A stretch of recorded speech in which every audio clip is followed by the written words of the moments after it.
Photo വീടുകൾക്കുള്ള നമ്മുടെ ഒരു ചെറിയൊരു എന്താ പറയുക ടേസ്റ്റ് കോണിൻ്റെ അടുത്തായിട്ടാണ് നിൽക്കുന്നത്. ഇവിടെ നിൽക്കുന്നത് ഇത് നോക്കിക്കോളൂ, ഇതിൻ്റെ ആളാണ് ഈ നിൽക്കുന്നത്. സാറിൻ്റെ പേരെന്താണ്? ഉണ്ണികൃഷ്ണൻ എന്നാണ് പേര്. ഉണ്ണികൃഷ്ണൻ്റെ വൈഫാണ് ഇവിടെ നിൽക്കുന്നത്. എന്താണ് പേര്? എൻ്റെ പേര് അംബിക. അംബികയാണ് അടുത്ത് നിൽക്കുന്നത്. നമ്മുടെ ഈ ചെറിയൊരു ഇതിൽ കാണുന്നത് ഇത്രയും നിങ്ങൾ നോക്കൂ, ഇവിടെ വെറും 15 രൂപയ്ക്ക് കാണുന്ന പുഴുങ്ങിയ മുട്ട, പിന്നെ സൂപ്പ്, ജ്യൂസ്, അങ്ങനെ വിവിധ തരം ഐറ്റംസ് ഇവിടെ ഉണ്ട്. അത് നമുക്ക് എന്താണെന്ന് നമുക്ക് ആ ചേട്ടനോട് തന്നെ ചോദിക്കാം. ഒന്ന് പറയൂ ഇതിനെക്കുറിച്ചൊന്ന് വ്യക്തമായിട്ട്. ഇവിടെ പലതരം ജ്യൂസുകളുണ്ട്, അതുപോലെ സൂപ്പുകളുണ്ട്. സൂപ്പ് പ്രത്യേകിച്ചും ഓരോ ദിവസം മാറിക്കൊണ്ടേയിരിക്കും. മുരിങ്ങ വെജ് സൂപ്പുകളാണ്. മുരിങ്ങ, അതുപോലെ വെജിറ്റബിൾസ്, പിന്നെ മണത്തങ്കാളി, കൊണ്ടാങ്കണ്ണി ചീര, അതുപോലുള്ള സൂപ്പുകൾ ചൂടായിട്ടുണ്ട്. അതിൽ നമ്മൾ ഇടുന്നത് കുരുമുളക്, വെളുത്തുള്ളി, ജീരകം, ചെറിയ ഉള്ളി എന്നുപോലുള്ള സാധനങ്ങളാണ് അതിൽ ചേർക്കും. ഇത് ജ്യൂസ് ആകുമ്പോൾ നെല്ലിക്കിൻ്റെ ബീട്രൂട്ടുണ്ട്, പപ്പായക്കുണ്ട്.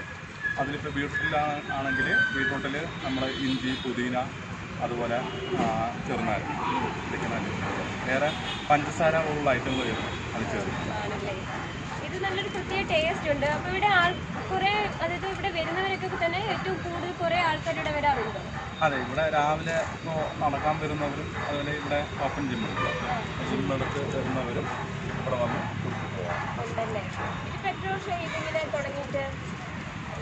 ഞങ്ങളിവിടെ തുടങ്ങിയിട്ട് 2019 തുടങ്ങിയത്. 2019 ഒരു വർഷം കൊറോണ കോവിഡ് വന്ന സമയത്ത് ഞങ്ങൾ ഒരു വർഷം ഇവിടെ വന്നില്ല. പിന്നീട് അവിടെ ഇപ്പോൾ വെറും 15 രൂപയ്ക്ക് നിങ്ങൾക്ക് വല്ല ലാഭം അങ്ങനെ ഉണ്ടോ? ലാഭം ചെറിയൊരു ലാഭം തന്നെയാണ്. അപ്പോൾ നമ്മൾ അതല്ല പ്രതീക്ഷിക്കുന്നത്. അപ്പോൾ പൊതുവെ ആളുകൾ ആരോഗ്യം ശ്രദ്ധിക്കുന്നതാണ്. അപ്പോൾ അതുകൊണ്ട് അവർക്ക് ആരോഗ്യപ്രദമായ ഒരു കാര്യം ലഭിച്ചോട്ടെ എന്നുള്ള രീതിയിലാണ് ചെയ്ത് തുടങ്ങിയത്. അപ്പോൾ ഇത് കൊണ്ടുവരാൻ വേണ്ടി നിങ്ങളെ പ്രേരിപ്പിച്ചതാരായിരുന്നു? ഞങ്ങൾ ആദ്യം വീട്ടിലുണ്ടാക്കി അത് കഴിക്കുകയായിരുന്നു. പിന്നെയാണ് ചിന്തിച്ചത്, പൊതുവെ രാവിലെ ചായ കുടിച്ചു കഴിഞ്ഞാൽ ആ പഞ്ചസാരയും മറ്റും കാര്യങ്ങളും നമ്മുടെ ശരീരത്തിൽ ദോഷം ചെയ്യുന്നുള്ളത് നമ്മൾ പല വാർത്തകളും കേൾക്കുന്നതാണ്.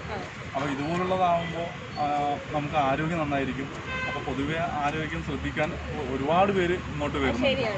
അപ്പോൾ അവർക്കൊരു ആരോഗ്യപ്രദമായ ഒരു കാര്യം ആയിക്കോട്ടെ എന്ന് കരുതി ആരോഗ്യത്തിന് നല്ലൊരു കാര്യമാണ് ചെയ്തുകൊണ്ടിരിക്കുന്നത്. ഇതിപ്പം നിങ്ങൾ തുടർച്ചയായിട്ട് ഇനിയും ഇത് തന്നെ മുന്നോട്ട് പോകാൻ താല്പര്യമാണോ? അതെ, ഞങ്ങൾ ഫുൾ ടൈം ഇല്ല. ഇത് കുറച്ചുകൂടി മെച്ചപ്പെടുത്താൻ എന്തെങ്കിലും അതോ ചെറുത് ഇങ്ങനെ തന്നെ? അല്ല, ഇങ്ങനെ അങ്ങനെ ഇപ്പോൾ 6 മണി മുതൽ 8:30 വരെ. അപ്പോൾ ഫുൾ ടൈം ഞങ്ങൾ ഇവിടെ നിൽക്കുന്നില്ല. ഞാൻ വേറെ ചെറിയൊരു വർക്ക് കൂടി ചെയ്യുന്നുണ്ട്. അതുകൊണ്ട് ഫുൾ ടൈം നിൽക്കാൻ പറ്റില്ല. അതുപോലെ പിന്നെ രാവിലെ നടക്കാൻ വരുന്നവർ മാത്രമേ കുടിക്കുള്ളൂ.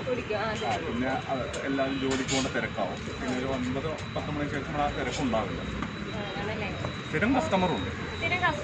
അല്ലാതെ തന്നെ ഇവിടെ വരുന്നവരെ നല്ല അഭിപ്രായം പറയാറുണ്ടോ? അതെ, ഇവരൊക്കെ സ്ഥിരം കസ്റ്റമറാണ്. ഇവിടെ ചോദിച്ചോളൂ. വരുന്നവരൊക്കെ തന്നെ നല്ല അഭിപ്രായമാണ് പറയാനുള്ളത് അല്ലേ? നല്ല നല്ല ഐറ്റം ആണെന്ന്. വെറും 15 രൂപയ്ക്ക് മാത്രം എന്ന് പറയുമ്പോൾ നമ്മൾ വേറെ എവിടെയും കണ്ടിട്ടില്ല.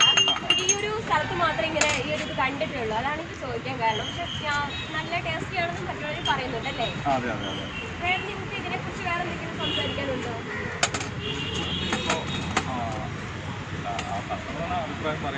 നിങ്ങൾ ഇവിടെ സ്ഥിരമായിട്ട് വരുന്നവരെ തന്നെയാണല്ലേ? അതെ, എങ്ങനെയുണ്ട് ഇവിടുത്തെ ഐറ്റംസ് ഒക്കെ? നല്ല ഹെൽത്തി ആണല്ലേ? ഹെൽത്തി ഫുഡാണ്. അതായത് നിങ്ങൾ ഡെയിലി വരുന്നവരാണ്? നിങ്ങൾ വർക്കിന് പോകണോ അതോ ഇങ്ങനെ ആണല്ലേ? ഓക്കെ. ഇതിനെക്കുറിച്ച് ഇപ്പം നല്ലൊരു അഭിപ്രായമാണ് എല്ലാവരും പറയുന്നത് തന്നെ. ഇതിപ്പോൾ ഞാനും കേട്ടറിഞ്ഞാണ് ഞാനിവിടെ വന്നിരിക്കുന്നത്. കാരണം ഇവിടെ നല്ല ഹെൽത്തി ആയിട്ടുള്ള ഐറ്റംസ് ആണ് കൊടുക്കുന്നതെന്ന് അറിഞ്ഞു. വെറും 15 രൂപയ്ക്ക് മാത്രം പുഴുങ്ങിയ മുട്ടയും ജ്യൂസും പിന്നെന്തായിരുന്നു നിങ്ങൾ പറഞ്ഞത്? സൂപ്പുമാണ് ഇവിടെ കൊടുക്കുന്നതെന്ന് ഞാൻ അറിഞ്ഞിട്ടാണ് വന്നത്. സംഭവം നന്നായിട്ടുണ്ട്. ഇനിയും ഇത് മുന്നോട്ട് തന്നെ നിങ്ങൾ കൊണ്ടുവരണം എന്നാണ് ഞാൻ പറയുന്നത്. അപ്പോൾ നമ്മുടെ ഈ ചെറിയൊരു സുന്ദരമായ കേരളത്തിൽ ഇങ്ങനെയുള്ള ഇതൊക്കെ കൊണ്ടുവരുന്നവരെ നമ്മൾ പ്രോത്സാഹിപ്പിക്കുകയാണ് ഏറ്റവും കൂടുതൽ ചെയ്യേണ്ടത്. അപ്പോൾ ഇനി ഞാൻ നന്നായിട്ട് ഇരിക്കട്ടെ എന്ന് ആശംസിച്ചുകൊണ്ട് നിർത്തുന്നു. നമുക്ക് വീണ്ടും കാണാം.